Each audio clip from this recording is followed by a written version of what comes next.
I've been jumping off the deep end. Don't get no sleep on the weekend. They say I'm weak, them niggas reaching. I'm a god, I ain't even got no preaching. Watch me ball, cause these niggas ain't got no defense. I've been sinking my shots from the deep end. With them sharks in the water, yeah, them demons. Ain't talk to God, I think I need to repent. I need to repent. What's good, y'all? This is Gualla Talk Podcast. Here with Soldier Sam and my partner Ken. On this podcast, we like to highlight great people doing great things, telling stories that need to be told. And today, we are here with James Ford, who is a very talented artist.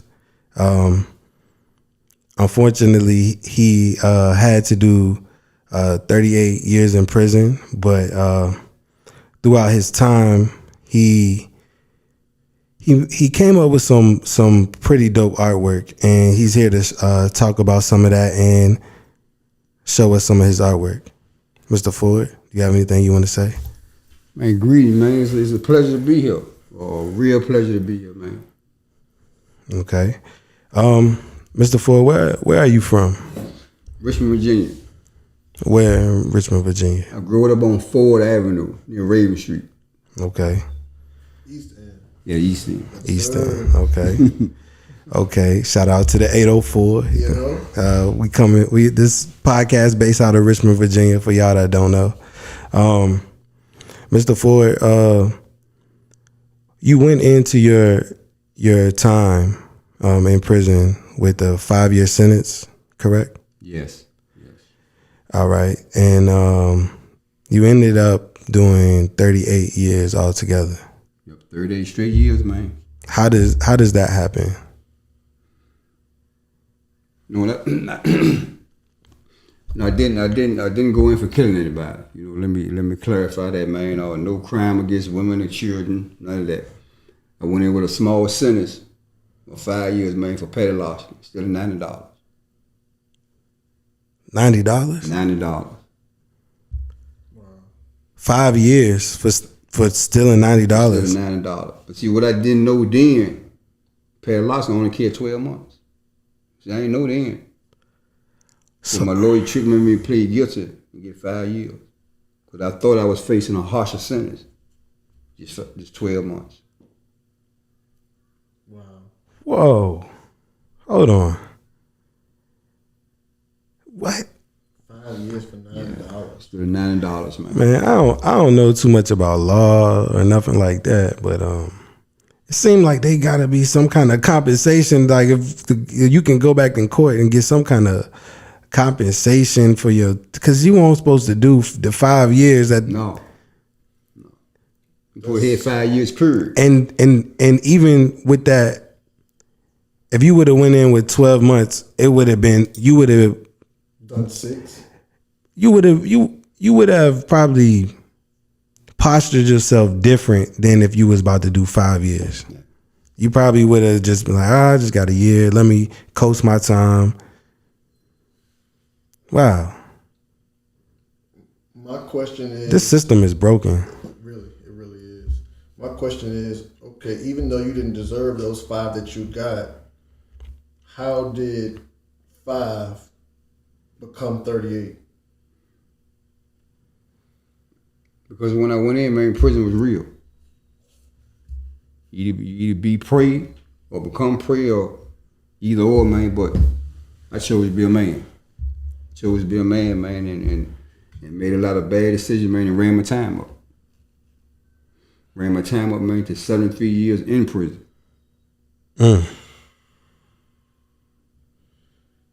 So, for children or young adults today that glorify going to jail and fighting and stuff like that, what would you tell somebody like that? What would you tell a troubled youth? If you want to glorify something, man, glorify life. Just discover what life really is, you know. Because like I said, man, you got one time to live. You got one time to live, and it all boils down to choices. If you choose the right thing, only success can come from greatness. If you choose the wrong thing, okay, well, there's two consequences. You might go to prison for the rest of your life, or you go to the Undertaker. So you say glorify life. What is life to you, Mr. Ford? Man, this is life right here, bro. You know, I existed for 30 years in a box. But this is life, man. And just the smaller things in life mean so much. I'm saying right now, it's a pleasure, man, to be here. Appreciate it. Y'all, man, it's a pleasure, man. Respect. Because y'all didn't have to do this. Yeah. Man, I'm stuck on it. $90. That's all it was, man. $90. I would have been pissed off too. That's ridiculous. We definitely need reform.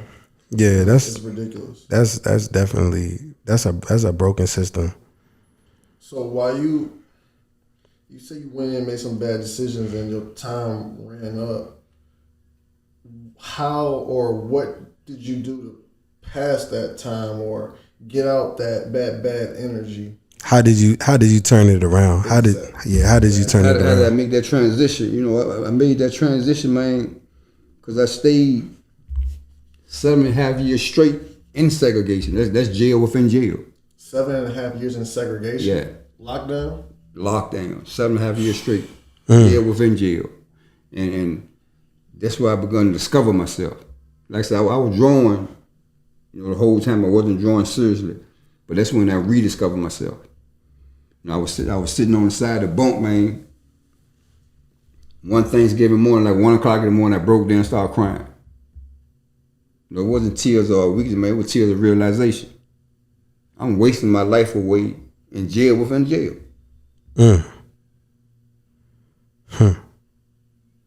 Some people say, or that I've saw, because I haven't experienced it, but some people say in segregation, when you just on pretty much a 23-hour lockdown in a small room, that they go insane. And me knowing you and being around you now, what kept you from going insane? What kept you grounded? That's when I got into exercising and got into drawing. And the drawing, where did you get the skill or the talent to draw? Is this something that you were already doing, or? I was doing it in the street. The talent comes from my grandma. And then listen to how hard this is. My grandma and my granddaddy, they could draw. My daddy, mother and daddy. It's like 15 boys to draw. Okay, none of the girls draw. But the talent comes from my grandma. It's a weird switch. Your grandmother gave all the boys that talent. That's dope. Did you draw anybody's tattoos or anything while you were in there? Not really, because one thing I didn't do in the inside, man, I didn't hustle my talent. I took mine very serious. If I choose to draw something for you, okay, I'll draw some. Other than that, yeah, once out of blue moon, man, but I cherish my gift, man. Did you stay in one jail consecutively, or did you bounce around a lot? No, I stayed in like one jail, consecutive. Cause I remember you saying that you turned 5 at 38. I didn't know if they like transferred you to tougher jail, or you was just. Well, I got tougher as was going on. But like I said, once I started acting up in prison, man, like I said, they kept you in the hole. Kept me in the hole for 7 years, man. Then when I finally came out that hole, that's when I started making transitions. Okay. And I started walking on the right path.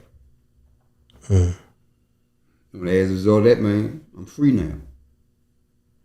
Yeah, that's one thing I noticed about you when we went to your art show, was that you didn't carry yourself like you had been institutionalized. You seem to have found some kind of freedom in prison, and also with your pictures, with your drawings, and I could feel the pain that you put into your picture.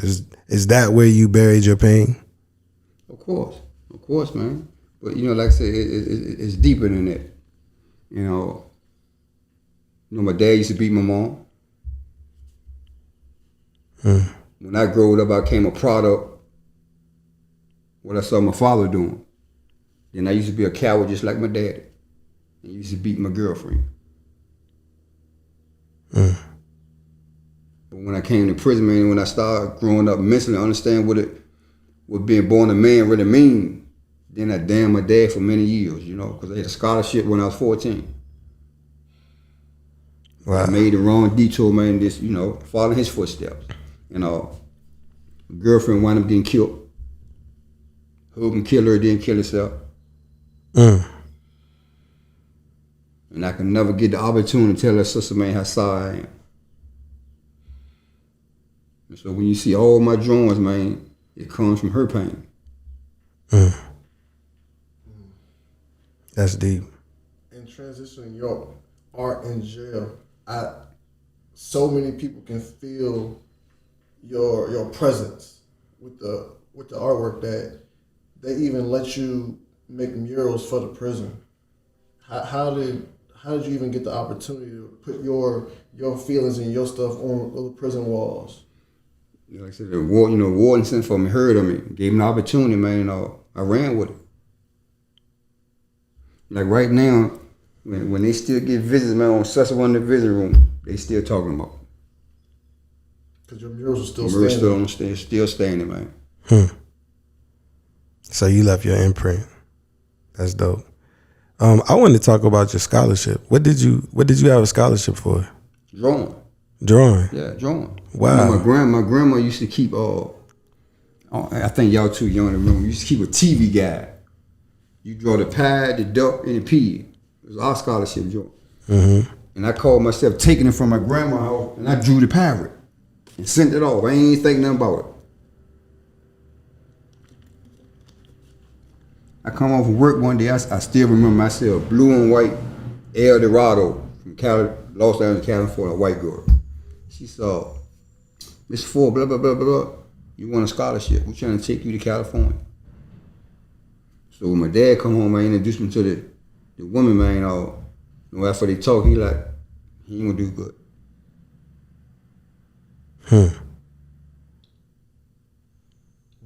Wow.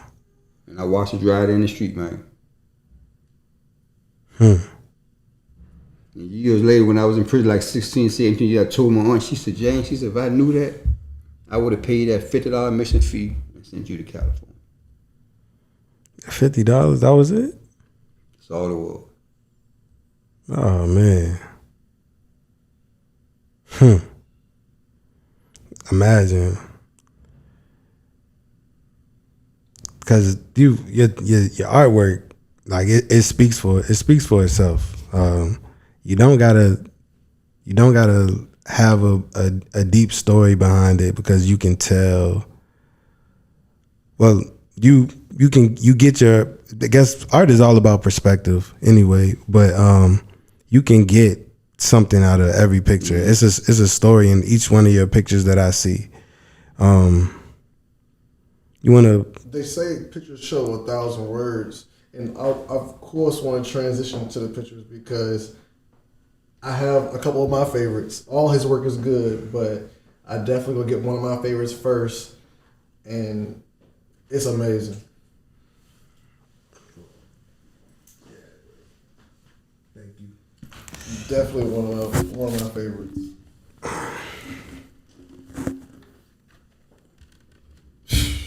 Nah, man. Just look, cause I'm gonna tell y'all in a second, but it's really amazing. They say a picture tells 1,000 words. This tells a whole book. How long you think it took me to do that, to create this piece? How long? Yeah. I think. With the detail, like look at the detail in the beard of the graduate. I'm gonna say that altogether it probably took you about 24 hours. I said a solid day, if I had to guess. No, this took me a month. I was gonna say this took me a whole couple weeks. Look at the detail. The detail, you don't see tears, but you could tell she's crying. Exactly. His beard, like that's a black man's beard. You know what I mean? You could tell. Yeah. Like look at the hair and the shading, all of that. I want to tell y'all what it says because it's way deep than just a whole bunch of pictures y'all see. Right here it says, Black lives do matter.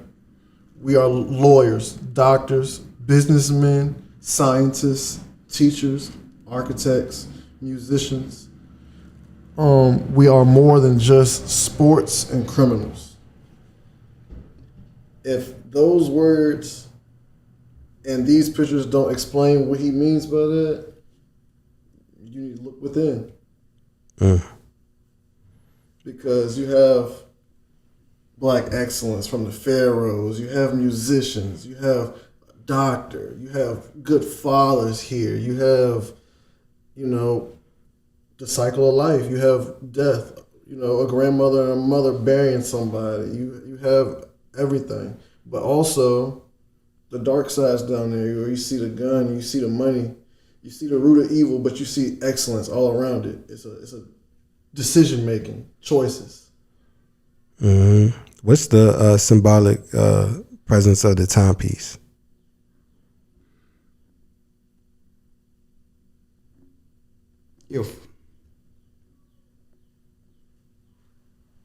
If Kobe was alive today, he got all the money in the world, but he can't buy that time back.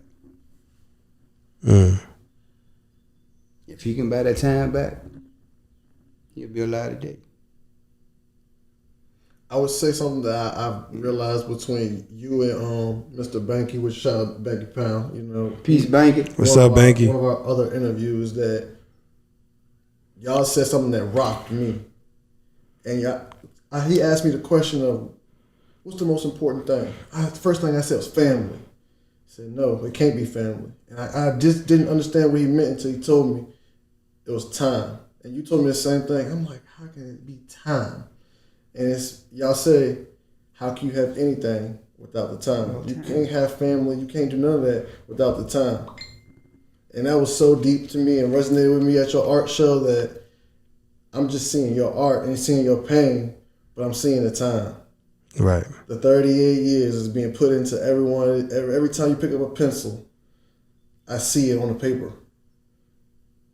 So I love seeing your time. It's always a timepiece somewhere near it, somewhere around it. Mm-hmm.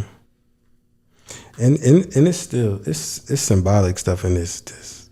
Like just like how you said the bad stuff, the gun and the money. It's not bad. It's not bad. No, it's decision making. Yeah, so that's back to the decision making because the gun is a tool, and then how you choose to use it. You can choose to protect yourself with it, or you can choose to make a decision. Exactly. Yeah, but that's what it is in this whole thing, choices.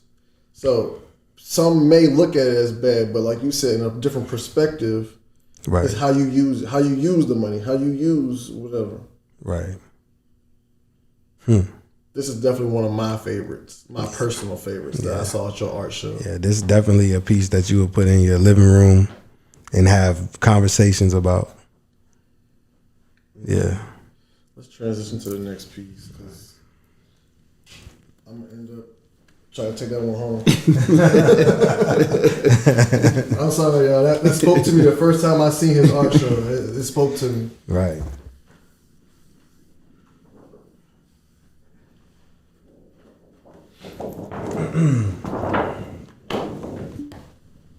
All right. So I'm gonna let you start on this one. What would you title this? This piece here is called Addiction. It's called Addiction. This is what, man, I won't just say, man, Richmond, all across the world, man, we're going through this. It's addiction. Something in life, man, we are addicted to. Whether it's women, man, sex, money, greed, gluttony, eat whatever, man, we addicted to something. Envy. And the thing I noticed is all the pictures are coming out of a 7 Like the 7 deadly sins. 7 deadly sins of life, man. That's what they are. Mm-hmm. Let's see the girl right there busting it open. That's called that lust, man. Uh-huh.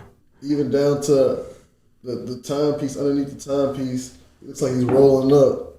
I mean, that's called wasted time, man. Wasted time, man. Is there a significance why you put 2020 in the timepiece? It was time, man. It was time to get free, man. I knew. It was time to get free, man. Right.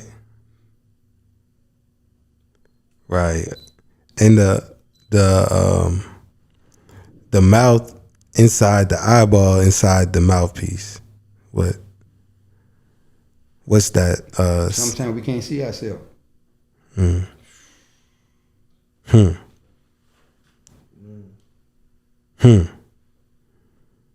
But you only see yourself, man, when it's too late, man. Wow.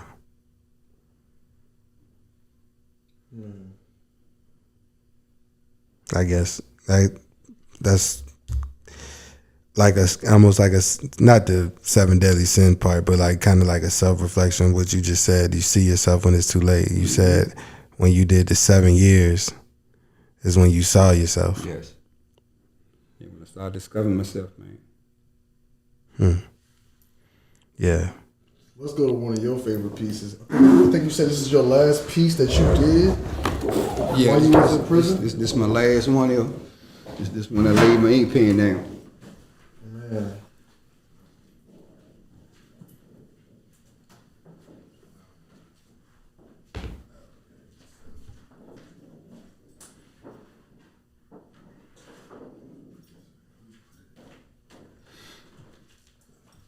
You don't want to get on camera. I got you.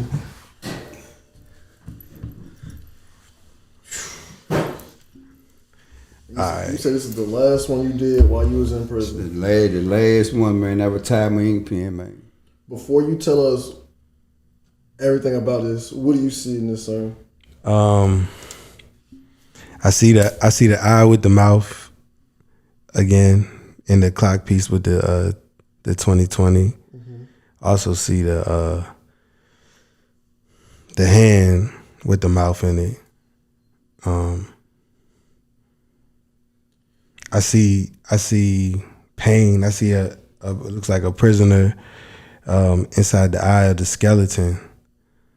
Looks like he's in pain, like he's hurting.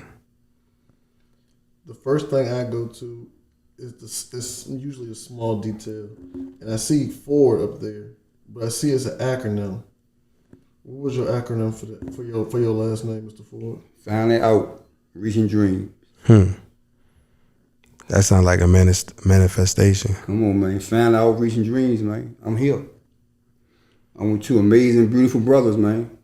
Mr. Ford, can you explain this to us? Because it's way deeper than what we see.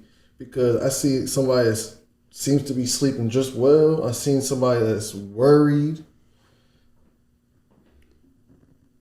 Prison cells are not really cells, man. They concrete tombs. And that's why you see, man, I designed the concrete tomb as caskets. Oh, man. You know, this is for the resting, man. This is for the dead. That's what prison about, man. You just going to prison to die, man. Right. You just going to prison to die. Because time stops when you're in prison. Time stops. But life keep moving. And what age did you go into prison? I went in at 17 years old. And you got out in 2020. And I got out, man, at the age of 55.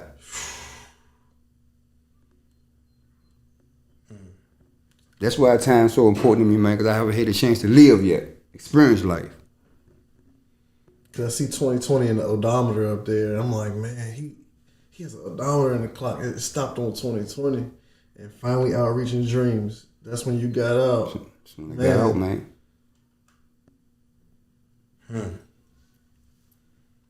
And now my dreams are no longer dreams, man. They're becoming my reality. So why is one sleeping so seemingly comfortable in the casket and then the other looks Stressed. Because we all going through something. You know, whoever watching this, man, we all going through something. Like I said, no matter how small, how great, whether you're on the inside or outside, we still going through something. That brother on the top bunk, he was going through something. That used to be me too. On the bottom bunk, I went through, man, believe me, I went through something.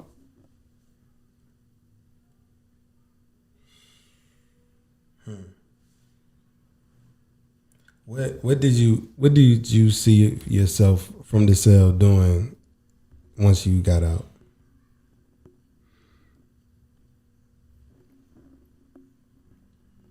I used to see, man, different artists on TV. Hamilton Glad. I said I'm gonna meet him. I met him.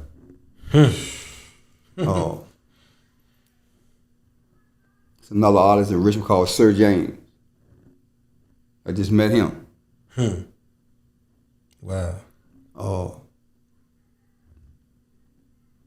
I used to see Miss Kim Gray. I said, man, I'm gonna meet her one day. I hung out with her, man, last week. That's powerful. I used to watch Miss Carol Adams, the police sergeant in Richmond, the Carol Adams Foundation. She helped battle women. You know, she mentored the kids. I said, I got something to offer her. Now I've been commissioned to do the side of her wall. Man, you can speak stuff into existence like this. I need a couple things for you to say. I need a couple things. Yeah. And while it's just impactful every single time I look at it. I see something different. I see the camera right here. Yeah, I just noticed. I just noticed the camera. I just noticed the camera. Yeah. But going on with you looking at the mentorship while we go to the next drawing. Do you still do any mentoring or talk to any of the youth or have anything going on in that area? Yeah, me and Bro Willie and bang it if you can make it, maybe we attend another butter tonight and share a little thoughts with the youngsters. Okay. Like I said, not doing it for no money, man, not doing it for no fame, we do it from the heart. If I can reach this one, my work has been done, man. Facts. I'm gonna slide this to you, Sam. All right. Man.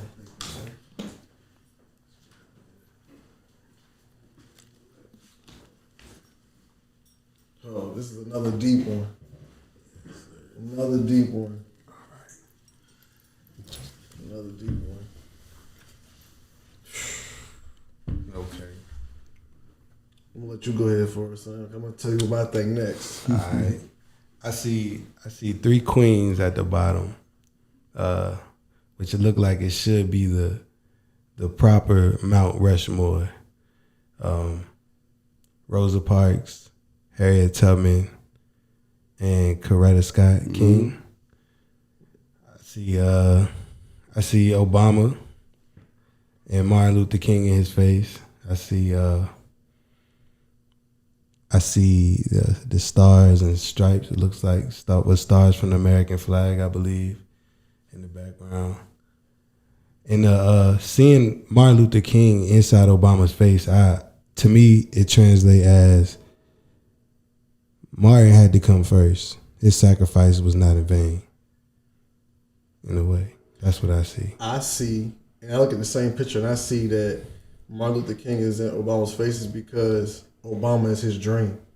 Martin Luther King had a dream that we would be equal, you know what I'm saying? And we would one day have a black president, or we could live in unity, and Obama was basically a part of his dream. Right.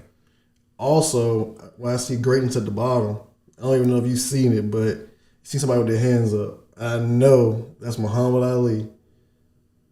I know it off the strength. You know? I know that's Muhammad Ali right there. 'Cause that's greatness. Is that Muhammad Ali? Yeah, he was great, man. That's the image, y'all. Yeah, he was great, It's man. greatness.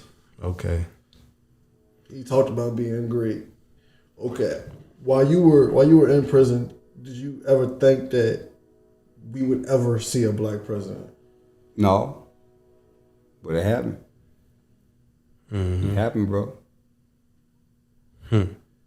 Anything, man, you put your mind to, man, you can accomplish. How did that change your mind frame when you seeing the black president? Man, it was time to open them doors for me, man. I know it was gonna open up. I knew it was gonna open up. Right, especially, man, you got this superpower where you can speak it in existence. I'm pretty sure you spoke them doors open in existence. But I got to give thanks, man. You know, I hope she hearing this. I hope, man, she hear it. I hope she see it. She getting a bad name right now, but let me tell you something about her. Miss Antoinette Bennett is a white woman. Used to be the chair parole woman. She came see me personally when I was on Sussex. So when she come see you, you know it's time to go home. The door about to open up. My freedom. She the chairwoman. She got the last final say so. Okay. So when I was going through something in Sussex, man, my name got downtown.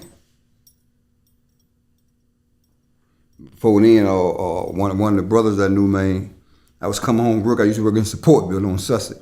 He said, they used to call me. He said, man, come on, look. He said, man, you know Joe? I said, yeah, he said, man, Joe in the street. I like, hold up.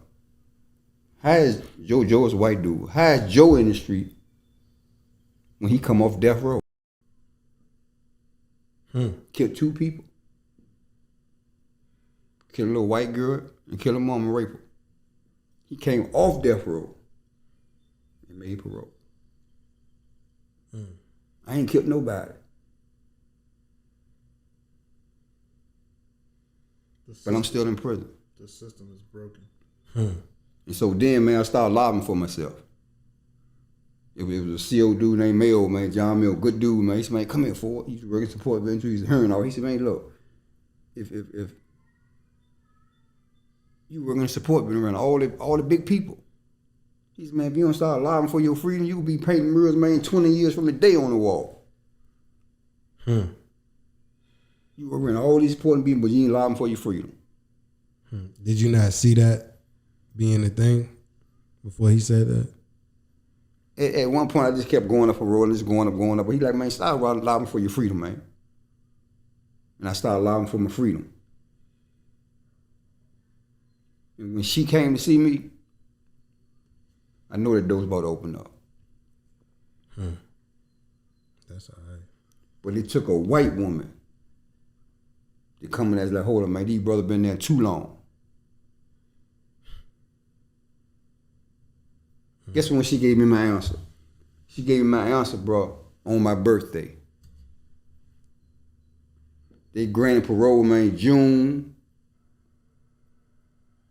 19th. June the 19th, man, they granted parole. But I didn't get my answer back until July the 31st on my birthday. Just turned 55. 1755. For $90. I just want to, man, the next one's big. And I know it was big the first time I met you. We're going to transition to his final piece of art that he bought with him today. And it's a big one.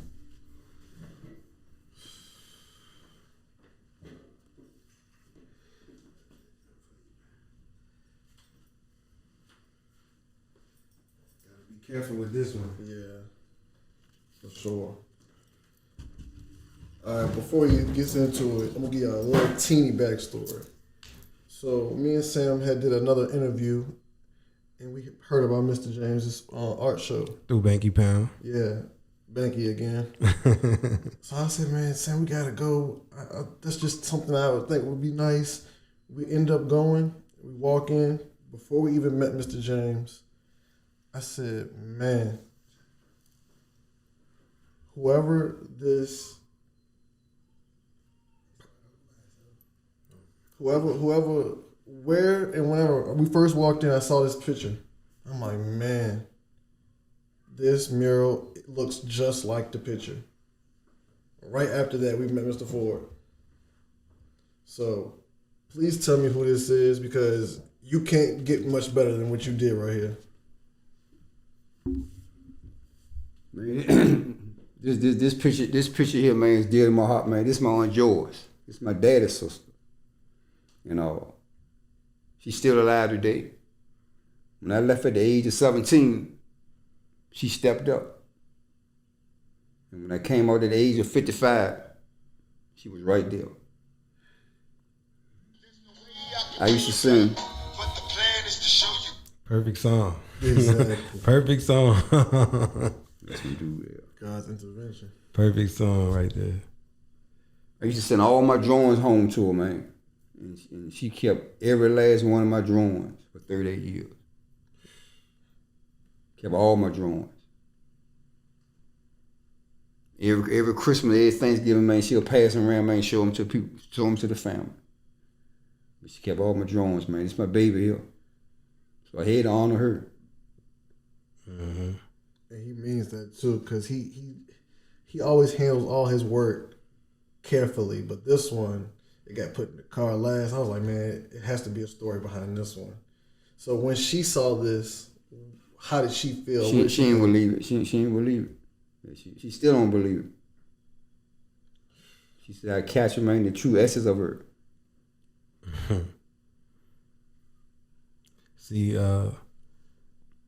me being an artist, one thing that I noticed that you have in common with all of your artwork is that you put your heart into everything. I can understand that because I do the same with my music. It's just I can connect with you. Through your artwork, I can feel it. I see it.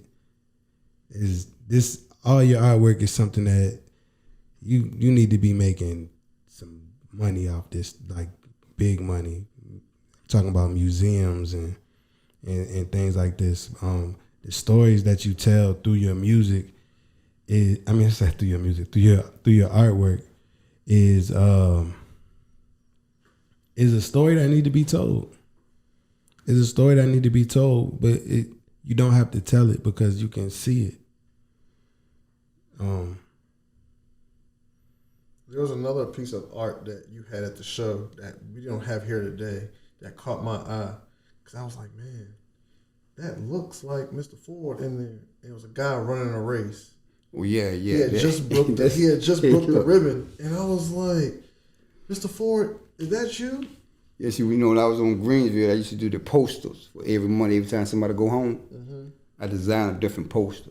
But I say the running piece for layers because it's a brother named Babo. He's a runner too. We ran 2 days ago. He's from Petersburg. And that race is us. We made it to the finish line. Yeah, man, we made it to the finish line. I remember asking you. I saw it had a whole bunch of names on it. Exactly. Yeah, all the names were the brothers that been released when we got released. I remember asking you at your art show, Mr. Ford, why you have so many names in this corner? But before you even explained to me, you said we all finished our race. Yeah, we finished that race, man. And that just resonated. Like, I knew what the picture meant right after that. I knew it looked like you, but I'm like, oh, he hit the finish line. Him and his guys right here hit the finish line. Yeah. Man, that picture right here, it's undeniable. The detail, and you did that with a pen or a pencil? That's a combination of a pencil and ink pen. 2 million. Man. Yeah, that's dope. I know one thing. I'm gonna get this to just so we can put this up so we don't mess it up or anything. Grab this from me. I don't want to get on camera, y'all. Yeah, but I know for a fact there's something that I want to do. Whenever you have time one day, is I want to do a follow up, but I want to be there where we can record you actually doing a picture or a painting. Because we can see it and I can feel it, but I think actually you putting your paint into that pencil and pen while we are there, we can receive you do the work, I think that'd be amazing. We definitely will. We definitely will. Yeah. I think that'd be Definitely. amazing. I like that idea. Definitely. I like that. I think that'd be amazing. Mr. Ford, do you got anything you want to say? Man, I appreciate the honor, man, of being around y'all. It's an honor. It's an honor, man. It's a blessing. We appreciate you. Man, two great men, man. Follow them, man. It's an honor. Where can people find you? On Instagram and Facebook. James Ford. Yes, sir. Okay. We gonna put some links in the description. For sure. Yeah, man. Look, y'all. Everybody watching this, young, old, whatever. If you going to prison, if you're in prison, if you out of prison and want to find your lane, your niche, whatever. Listen to these OGs, man. They have been through it, so that you don't have to go through it. Listen to them. Listen to their advice. Listen to the stories. Look at the stories in the artwork. You'll learn something. And on top of that, feeding off of that, we are told growing up, a lot of us, that we have to deal with stuff by ourselves. That's not the case. Mr. Ford's right here. Sam is right here. I'm right here. Reach out. We can put you, if you want somebody that's been through it, we can put you in line with Mr. Ford. Or you can reach him. He already talks to the youth now. Don't go through something alone and end up making a bad decision. If you need advice, reach out and we'll put you with the right people. I'm sitting and talking with Banky. He get a lot of people in his inbox asking for advice and things like that. And that's what it's about. We don't gotta go through this alone. Through anything alone. Yeah. No. And Mr. Ford, I'm sorry, man. I'm sorry that the system failed you, man.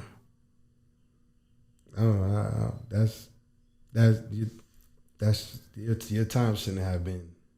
It shouldn't have, and I feel like the system did fail you, but I feel like you went in there, and even though you were in there, you found a way to find freedom. No question. So you've been free for a long time, and now that you are physically free, you can get, and you will get, and you are getting everything that you deserve. And that's one of the things that I believe when that you said to me when I met you the first time. You said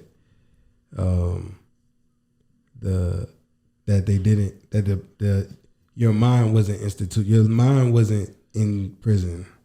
No, y'all always kept my mind, my spirit's free, bro. Always.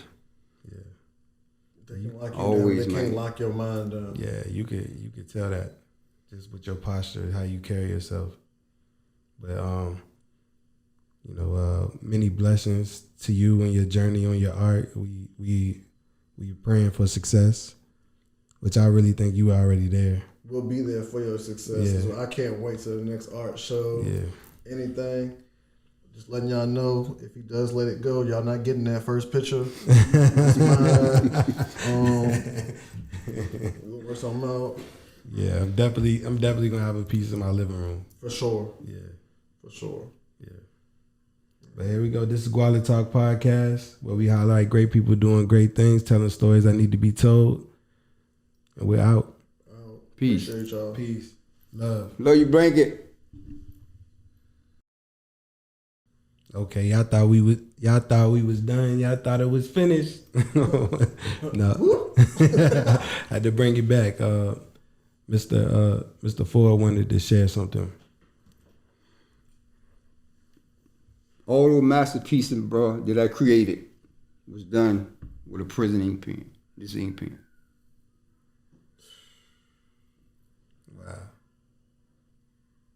Wow. How many times did you have to refill the ink? Well, you don't refill them. I just kept them in boxes on. Once the ink run out, you throw them away, but I kept these. Okay. I want people to really see my tool. This was my tool. Non professional. It's a gel pen, man. And y'all seen the artwork he did with it. He did a portrait of his aunt with pencils and that ink pen right there. You can't tell me that nothing can't be done if you put your mind to it. Right. That's powerful.